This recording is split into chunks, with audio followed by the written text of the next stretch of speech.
the Sports Town Podcast, or the STP Pod for short. No politics, no drama, no arguing. Just two guys talking sports. I'm your host, JJ Peters. In today's show, we're going to discuss the NFL Week 8 highlights. The NBA still wants to start the season before Christmas. The 49ers are in trouble, and much more. And again, before we start today's topics, we like to do a poll question every episode. And the question was, of course, you guys can vote on Facebook, Instagram, and Twitter. And the question is, who is the midseason MVP right now, Kyler Murray or Russell Wilson? And currently, Russell Wilson leads the vote.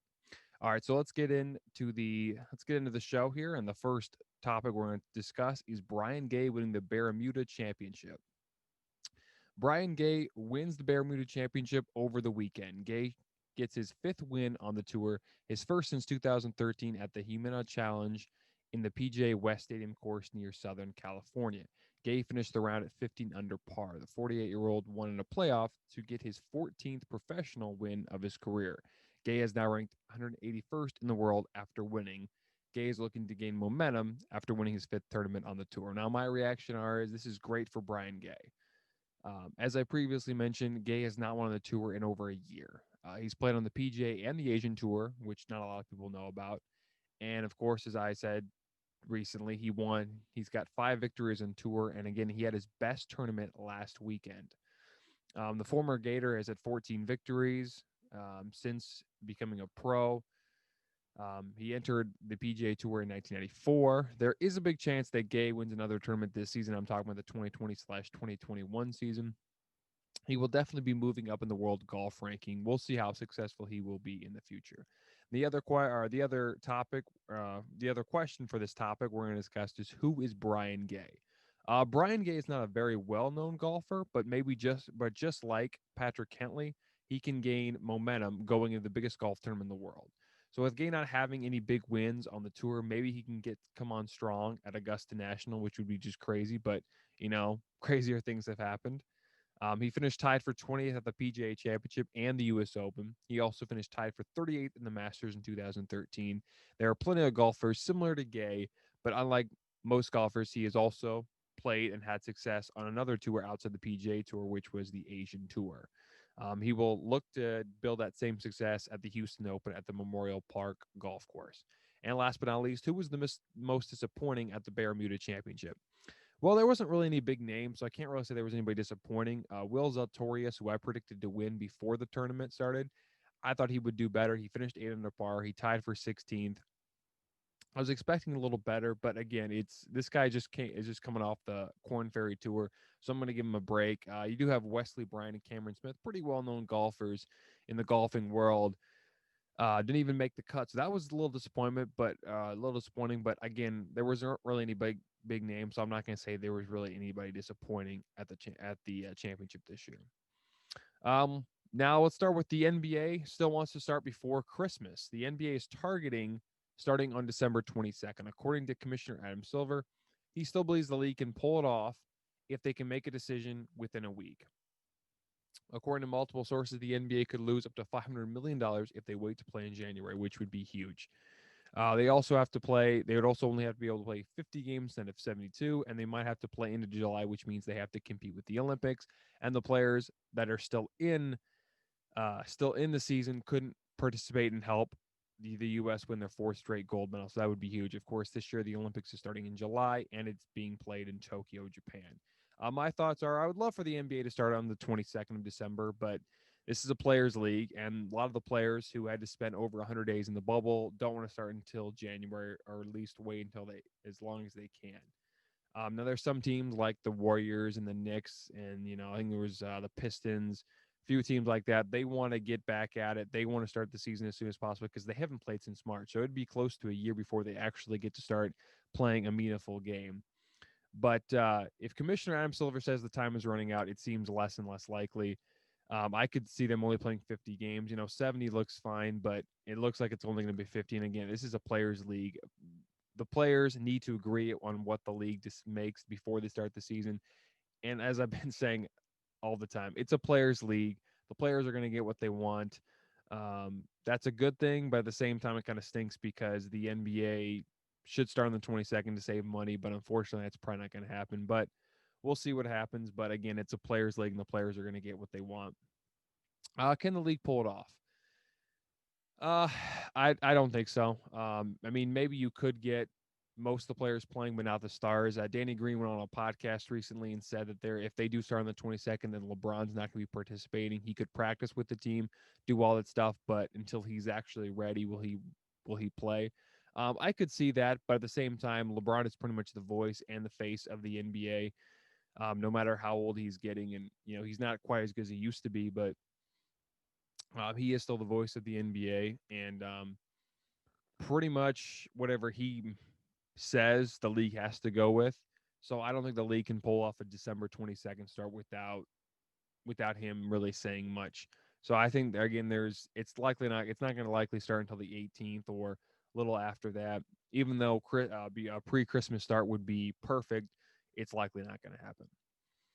Uh, and that of course brings them to our next point. Can the league and players union agree on a start date in the middle of January? Maybe not January 18th, not December 22nd, kind of early January, maybe.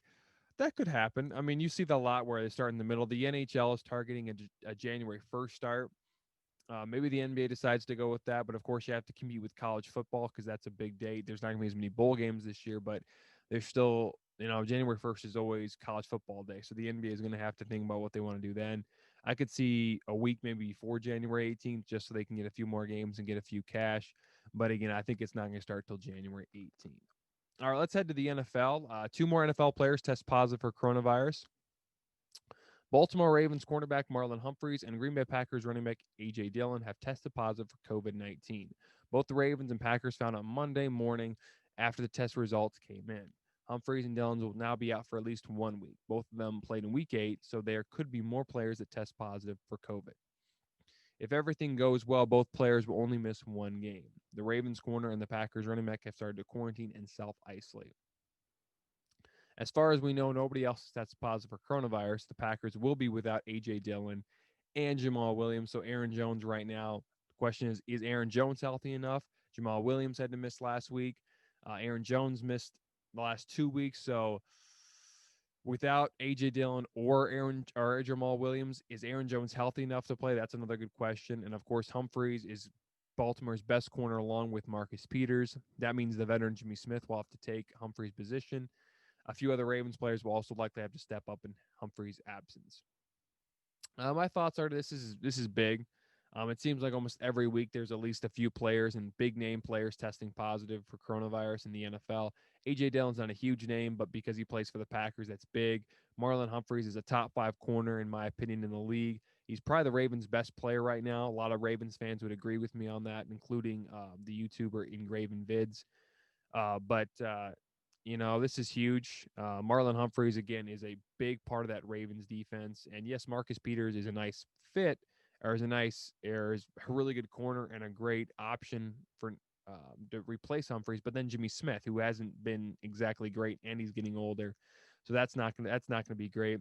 And of course, the Packers now, it seems like they're not going to have any of their running backs this season. They'll probably have to go with their 4th string, which currently I don't know who it is. I'd have to look it up, but that's really big. And of course, the whole thing with that actually brings me to my next question. Do you think there'll be more players that test positive? There's a big chance. We haven't heard anything yet, but there's probably a few other players that we don't know about that tested positive for coronavirus. I mean, what happens if Aaron Rodgers or Lamar Jackson test positive? They're out at least a week, maybe 2 weeks at the most. And then, of course, you have to factor in that both teams already had their bye weeks, so they can't really they got to go right at it. So after they get done with quarantine, they got to go at it. So it's going to be hard for both whoever else tests positive to get back into shape and all that good stuff. So not great news, and I think there'll be a few more players testing positive. Why did the league find out now instead of on Sunday morning? To be honest with you, I'm not really sure. I heard that on the Dan Patrick show. The Danettes were asking Dan Patrick and saying, why did they wait so long when it's a 15-minute diagnosis when you can find out what happens in less than 20 minutes? Dan Patrick didn't really have an answer. And in my opinion, I don't really either. It's weird because they test every day. And again, within 15 minutes, they're supposed to have a question. Now, there have been rumors of false positives. Matt Stafford for Detroit had a false positive earlier in the year. But that's not a good look, in my opinion. And I think, I don't know why they found out now instead of 15 minutes or before the game started. But that's not a good look on the NFL, and they got to fix that before the season ends. All right, so we stay in the NFL, and it's the 49ers are in trouble. The 49ers will be without both their quarterback, Jimmy Garoppolo, and star tight end George Kittle. Garoppolo will be out at least 6 weeks with an ankle injury. Kittle suffered a fracture in his foot that could cost him the rest of the season. San Francisco has had so many injuries this year that it could cost them a trip to the playoffs. Star Nick Bosa is out. Richard Sherman is also out. Raheem Mostert, and they just traded away their linebacker, Quan Alexander. The 49ers are in some deep trouble. Yeah, the 49ers can't catch a break. Kittle's injured again. Garoppolo's injured again. Richard Sherman seems like he still hasn't recovered. They just traded away Quan Alexander. Raheem Mostert is big, but they have a bunch of other running backs. But now it looks like Jeff Wilson, who had that big debut for San Francisco a few weeks, is now out. So, I mean, especially with the division they play in one of the best divisions in all of football. So, uh, it's big. I mean, if you really think about it, the 49ers are in danger of not even having a winning record. Yeah, they'll have a few favorable scheduled games, but it looks like they could go 8-8 and miss the playoffs and get fourth in the division. Clearly, the NFC West is the best division right now. It's the best probably the NFL has ever seen. And it's crazy because the 49ers would be a playoff team if they were in the NFC East. That's how bad the NFC East is and how good the NFC West is. But right now, it seems like the 49ers are pretty much done. Their season is over. They're a 500 team, but they're not even going to get close to the playoffs. So that kind of stinks. But that does bring me to my other next question. Can San Fran still make the playoffs with all the injuries? No, they can't. I mean, you can't. There's a point to where you can't return with all those injuries. Yes, a team, it's next man up in the NFL. But when you have half your team out with injuries, that's just an injury to insult, no pun intended. The 49ers were great last year, but they had a lot of injuries, but they were able to get through them. And without Nick Bosa, without Richard Sherman, without George Kittle, I mean, that's huge. I think they can still manage without Jimmy Garoppolo. Yes, Garoppolo is a good quarterback. He's making the most out of any player on the 49ers team. And of course, I forgot about Deebo Samuel is also out, one of their top receivers. So, I mean, the 49ers can't make a break, and it seems like they're starting to, realize this isn't their year. So they traded away Quan Alexander on Monday, I believe. So the answer to mine is the 49ers cannot make the playoffs. And last question for this topic, will the 49ers miss Jimmy G or George Kittle more? My thoughts are, yes, Garoppolo is a good quarterback, and yes, he gets a lot of grief. And yes, he's better than people think, but he's not better than George Kittle. George Kittle is that offense. Yes, it's that offense is predicated on the run. But when you have a guy like George Kittle, the best tight end in football, or not the best. I don't know if he's the best tight end in football. I think he's one of the best tight ends in football. Him and Travis Kelce are really good. But George Kittle can, receive. He's a good pass catcher, and he's a great blocker. So when you don't have your guy out there, and he's the motivator, I mean, he's a captain. He motivates everybody to play harder. And when you don't have that voice, that's huge. And the 49ers are going to miss George Kittle more, in my opinion, than Jimmy G. Chase Elliott takes the checkered flag at Martinsville, the oldest track in NASCAR history. With the win, Elliott now seals his ticket to the Championship 4 with Brad Keselowski, Denny Hamlin, and Joey Logano. The driver of the number 9 car got a 7th win this season and will look to join his dad in winning a NASCAR Cup. The one driver that will not be joining him that dominated all season will be Kevin Harvick. Kevin Harvick was eliminated from contention after finishing 17th place at Martinsville Speedway. Kevin Harvick won the most races this season, but didn't even make it the championship 4 at Phoenix Raceway. Because of the point system, Harvick needed to finish in the top 15 to qualify for the championship. But as we all know, he finished 17th and was eliminated from the contention. After the race was over, Harvick stated that there will never be another driver to win a NASCAR Cup like Dale Earnhardt or Richard Petty back in the day. First of all, that's a huge news for Chase Elliott. Team number 9 and Hendrick Motorsports. Congratulations. They get a big win. Now Chase Elliott goes to the final race of the year with all the momentum. And of course, we can't forget what happened to Kevin Harvick, though. I mean, that's just got to be disappointing. Kevin Harvick was pretty much dominant all season, but yet the last 3 races haven't been good. He ends up not even qualifying for the championship 4. So I think their NASCAR needs to be able to fix that in future years because, in my opinion, Kevin Harvick was better than Joey Logano. Yes, Joey Logano won one of the races to seal him into the championship four, but NASCAR might need to fix that in future years. Kevin Harvick again, like if we were now when I know the chase for the Cup and the playoff system started back in 2004, but before that, Kevin Harvick would have won the season. Yes, you want to emphasize more of a competitive races for the last few events, but like really to leave Kevin Harvick out like that, that's just not fair. And I feel like NASCAR is going to have to do something about it. They probably won't, but they need to do something about it. Who has the edge to win the Cup this week? Well, with Chase Elliott winning, he has a huge shot. Now, I predicted a few weeks ago that Chase Elliott wouldn't even make it the championship four. Well, I was completely wrong, as Chase Elliott is now in the championship four. Um, Denny Hamlin could also have some advantage because he's been kind of right. He's been the second best racer behind Kevin Harvick. Brad Keselowski and Joey Logano are kind of wild cards right now. Keselowski's won a few races this season and has been kind of in contention, but Joey Logano, I just don't know how well he'll do. I mean, there is a chance he could win his second Cup in 3 years, but in my opinion, it's Chase's Elliott's to lose. He has a very big chance to win and be a face of NASCAR, something that NASCAR hasn't had. And plus, NASCAR is losing their face, Jimmy Johnson. So to replace him with Chase Elliott is great for NASCAR, great for the sport, and I can't wait for what Chase Elliott does in the future. And then, of course, I talked a little bit about this, but should NASCAR fix the playoffs for next year? Yes, they should. I think they should somehow take away if you win a race, you're not automatically qualified. They should go back to the point system to where Kevin Harvick should have had enough points to where he would have made it to championship four. I mean, that's just highway robbery. Kevin Harvick should have been in. In my opinion, again, if we were before 2004, Kevin Harvick would have most likely won the season or would have won the Cup.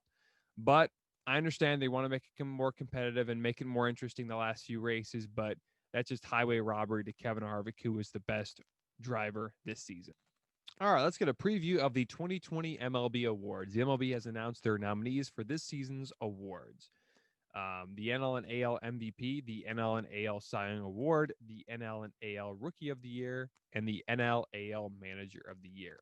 The MLB will release the winners very soon, today and tomorrow, and all the awards were voted on before the postseason started. So therefore, the postseason will not matter. And first, we got to get predictions for the AL and NL MVP. Save the best for first, actually, in my opinion. And the AL MVP, very tough. I'm surprised Mike Trout was not in the consideration. But for the AL MVP, I got to give it to DJ LeMahieu of the Yankees. Yeah, the Yankees didn't have the season they were expecting, but DJ LeMahieu was consistent all year and had a great run. In my opinion, he deserves the MVP in the American League. And the National League MVP, I think, was a little more closer. You had Mookie Betts, Manny Machado, Freddie Freeman. All of them had great years, but I would say Mookie Betts stands above all of them. This would be his second MVP, his first NL. He won one in 2018 with the Red Sox, and uh, the crazy part about it is he also won a World Series in 2018. Now he's got another World Series in 2020, and he's likely going to get MVP. I think he edges out Manny Machado. Mookie Betts, I think, has solidified himself as the second place in baseball, only behind Mike Trout. Predictions for the AL and NL Cy Young Award winner. I think for the AL, it's pretty much a done deal. Shane Bieber of the Indians is going to win it. Yeah, he didn't have a great postseason, but again, the playoffs doesn't matter. So I think, in my opinion, Shane Bieber walks away with it. Now, the National League, it's a little closer. Trevor Bauer, of course, will probably win it, but Jacob deGrom of the Mets has something to say about that as well. But I think Trevor Bauer just slightly edges out deGrom. Predictions for the AL and NL Rookie of the Year. That one's kind of tough, but the American League, it's pretty simple. Kyle Lewis of Tampa, or not Tampa, sorry, Kyle Lewis of the Seattle Mariners is likely going to win it. He was even, a lot of people said if there was an All-Star game this year, he would have started at second baseman for the American League, which is crazy. Kudos to him. He's had a great year. And the NL Rookie of the Year is kind of close, but Jake Cronenworth of the Padres is likely going to win it. You could say a lot of players, but he kind of went underrated just because of how good Machado and Tatistas were. But don't sleep on this guy. This guy's going to have definitely a good future. And the Padres are looking bright right now. They could be, again, contenders next season. And last but not least, for the MLB awards, the AL and NL Manager of the Year. In the American League, it's pretty simple. It's Kevin Cash. He led the Tampa Bay Rays to the best record in baseball for the shortened 60-game season. You don't really have to say more than that. The NL Manager of the Year, very close, actually. Don Mattingly of the Marlins will definitely get consideration. But what Jace Tingler did to the Padres, which is normally a joke of a franchise, was able to do and go from pretty much the worst team to competing with the Dodgers and having the second best record in the National League. It's just crazy. And I think the Padres are going to be contenders for years to come, and it's going to be hard for anybody to stop, especially with that good hitting. If they can find a little better pitching, they can be really hard to stop. And last but not least, it's highlights of Week 8 in the National Football League. Steelers versus Ravens. One of the biggest games in Week 8 happened at M&T Bank Stadium in Baltimore, Maryland. The biggest rivalry in all sports between the Baltimore Ravens and the Pittsburgh Steelers happened. The Steelers came into the game at 6-0 as the only undefeated team in the league. The Ravens were fresh off their bye and were 5-1 and looking to take a lead in the tough AFC North division. The game didn't start off well for Baltimore. Reigning league MVP Lamar Jackson threw a pick six on his first pass attempt. The Ravens would score on the next drive to tie the game 7-7. Baltimore would score 10 unanswered points to make it a 17-7 lead going into the break. Jackson would throw an interception and had a fumble. Big Ben didn't play great either, but he didn't turn the ball over and kept Pittsburgh in the game. He would throw a touchdown pass to Eric Ebron, and eventually James Conner would score a touchdown to put the Steelers up by 4. The Ravens would take the lead thanks to a pass from Lamar Jackson to Marquise Hollywood Brown. However, Pittsburgh would score on their last drive or score on their second to last drive and never look back. The Ravens would fumble the ball late in the fourth quarter, and eventually they would come up just short as the Steelers would hold on to win 28-24. Jackson would finish the game with 208 throwing yards and would throw 2 touchdown passes. He also threw 2 interceptions and fumbled. J.K. Dobbins had 15 carries for 113 yards, filling in from the injured Mark Ingram, and Willie Snead had 5 receptions for 106 yards. Big Ben was 21 of 32 for 182 yards and 2 touchdowns. James Conner rushed for 47 yards on 15 attempts and had 1 rushing touchdown. Juju Smith-Schuster had 7 receptions for 67 yards. Packers-Vikings. Another big rivalry happened at Lambeau Field on Sunday. The Green Bay Packers squared up to take on their enemy, the Minnesota Vikings. The Packers are 5-1 and heavy favorites, but Minnesota, on the other hand, was 2-5. However, the game didn't quite happen the way you thought it would. The Packers' first possession ended in a touchdown thanks to Devontae Adams' catch from Aaron Rodgers. Both teams would exchange touchdowns in the first half. However, the Vikings would find success thanks to all-pro running back Dalvin Cook. At the break, the game was tied at 14-14, but in the early third quarter, the Vikings would open the door, or not open the door. The Vikings would take a big lead. They had a 28-14 lead thanks to 3 rushing touchdowns by Dalvin Cook. Green Bay would score again and make the 2-point conversion, but it was a little too late. The Packers fell to the Vikings 28-22. Cousins threw a whopping 14 passes for 160 yards and 1 touchdown. Dalvin Cook was the MVP of the game and scored 3 touchdowns while rushing for 163 yards and could not be stopped. Rodgers threw for 291 yards and 3 scores. Jamal Williams had 16 carries for 75 yards, and tight end Robert Tonyan had 5 receptions and 79 yards. Bengals-Titans. Well, I definitely didn't see this coming. The Cincinnati Bengals, led by rookie quarterback Joe Burrow, upset the Tennessee Titans. The Titans were massive favorites against this year's worst team in the league, or last year's worst team in the league. Many analysts thought the Titans were even better than they were last year after competing with the Chiefs in the AFC Championship game. The Bengals would take the lead 17-7.5 and had a 31-14 lead at one point. They would hold on to beat the Titans 31-20. The Bengals are now 2-5-1 and might not be as bad as we all thought they would be. Joe Burrow is proving to doubters and maybe even wins Offensive Rookie of the Year. And the Titans have a lot of work to do going into next week. Burrow threw 3 touchdown passes and threw for 249 yards. Ryan Tannehill had 233 yards passing and 2 touchdowns. T. Higgins led the game, 6 receptions for 78 yards, and Corey Davis led Tennessee with 8 receptions for 128 yards. Giovanni Bernard had 15 carries and 62 yards and added 1 score. Browns versus Raiders. Another upset happened this week in Cleveland, Ohio. The Las Vegas Raiders went to First Energy Stadium and beat the Browns 16-6. The game did start off well for the Raiders, though. They missed the field goal on their opening drive and couldn't take advantage of Cleveland's turnover. They would eventually take a 13-6 lead. The Raiders' D would force the Browns to attempt a field goal on their last possession, and they would miss it. Derek Carr would throw a touchdown pass and have 112 yards on the air. Josh Jacobs would rush for 128 yards on 31 attempts. Baker Mayfield only completed 12 of his 25 passes for 122 yards. Kareem Hunt had 14 carries for 66 yards, and Jarvis Landry had 4 receptions for 52 yards. Rams-Dolphins. The debut of Tua Tagovailoa happened on Sunday in Miami. The Dolphins were expected to lose a big against the Rams, but it was the complete opposite. LA lost to Miami by 11 despite gaining the Dolphins in every category. Although the game started off well for the Rams, the two-time Defensive Player of the Year Aaron Donald would force a fumble after sacking the rookie Tagovailoa that led to the first score of the game. However, the Dolphins tied the game thanks to a Tua pass to Davante Parker. The Dolphins would eventually jump out to a 28-10 lead at half. They would eventually win the game 28-17 to put the Dolphins at 4-3 and a chance to compete for the playoffs. Again, I never saw that coming. It's been a very bizarre 2020 season. Tagovailoa only threw for 93 yards on 22 passing attempts, but did have a touchdown pass. Myles Gaskin had 47 yards on the ground and scored. For the Rams, Jared Goff threw an unexpected 61 times for 355 yards and 1 touchdown. Darrell Henderson had 47 yards on the ground. Cooper Kupp had 110 yards reception, and Aaron Donald finished the game with 4 tackles and 1 sack. Bears-Saints. The 4-2 Saints traveled to Soldier Field in Chicago, Illinois to take on the 5-2 Bears. Both teams started their first drive with 3 points. The Bears would score the first touchdown of the game and jump out to a 13-10 lead at half. The Saints would score 13 unanswered points, though, in the third quarter to take a 23-13 lead going into the final quarter. However, Nick Foles released what he's capable of doing. Foles would drive the Bears down the field, score a touchdown, and get the last-second field goal by Carlos Santos. He drilled a 51-yarder to go into overtime. But the Bears would not do anything in overtime. On the second possession of New Orleans' drive, they would set up a game-winning field goal, thanks to some nice plays by Alvin Kamara. Will Lutz would drill a 31-yard field goal to give the Saints their 5th win of the year. Final score, the Saints 26, the Bears 23. Brees had 208 yards passing and 2 touchdowns. Alvin Kamara had 67 yards on the ground and had 97 yards receiving. Foles threw for 272 yards and 2 touchdowns. David Montgomery had 89 yards and 21 attempts, and Allen Robinson had 87 yards and 1 touchdown. Eagles-Cowboys.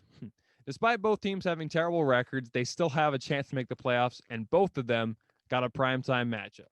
The 2-4-1 Eagles hosted their bitter rival, the Dallas Cowboys, who were 2-5. Luckily for the Eagles, quarterback Dak Prescott was hurt, and third-string quarterback Ben DiNucci got the start for Dallas. Things seemed very rough for the Cowboys at first, but the Eagles would turn the ball over 3 times in the first half. The Eagles, despite having all their troubles, only trailed 9-7 going to halftime, but the fans let them hear it after booing them going into the break. In the opening drive of the second half, the Carson Wentz would throw another interception, but the Cowboys would once again not take advantage of the turnover and miss the field goal. The Eagles would score 2 more touchdowns and get a safety to make it a 23-9 game. Dallas would not be able to get the onside kick to work, and the Cowboys lost their 6th win, lost their 6th time this season. Philly is now 3-4-1 and could host a playoff game in January. Wentz threw for 123 yards, and threw in 2 interceptions. Boston Scott rushed for 70 yards, and Travis Fulgham had 6 receptions for 78 yards. Ben DiNucci was 21 of 40 for 180 yards. Zeke had 19 carries for 63 yards, and Marcus Gallup caught the ball 7 times for 61 yards. Last but not least, Monday Night Football highlights. Last game of Week 8 happened on Monday night in the Meadowlands. Tampa Bay took on the New York Giants at MetLife Stadium in New Jersey. The Bucs were trying to keep the momentum up and try to start a 6-2 for the first time in a very long time. Tampa Bay, of course, was the favorite, but struggled early. The Buccaneers had 1 turnover, punted twice, and were only able to score 2 field goals in the first half. The Giants took advantage of the bad start for Tampa and scored 2 touchdowns to take a 14-6 lead at the break. Daniel Jones, though, he continued to struggle and turned the ball over twice in the second half. The Buccaneers would take a 15-14 lead and then a 22-17 lead in the fourth quarter. They would get a field goal to get more insurance to be up 25-17. But Danny Dimes somehow was able to get 2 fourth-down conversions and throw a touchdown pass to veteran Golden Tate, who is now the only 3rd active player in the league to have a catch in every single game, other than Larry Fitzgerald and Julio Jones, who were 2 future Hall of Famers. It looked like this game was going overtime, but the 2-point conversion failed as Daniel Jones threw an incomplete pass looking for running back Dion Lewis. The Giants failed on their onside kick attempt and suffered another tough blow in the bizarre 2020 season, even though the last play of the game had some controversy where it was originally a pass interference, but they took the flag down and decided not to call it. Head coach Joe Judge of the New York Giants was not happy about the decision and called the refs on it.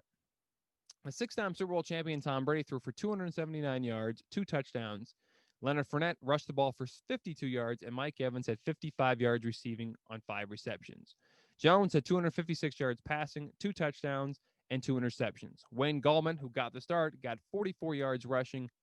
Well, that's a wrap for this amazing episode. Thanks for listening to the Sports Town Podcast, or the STP Pod for short.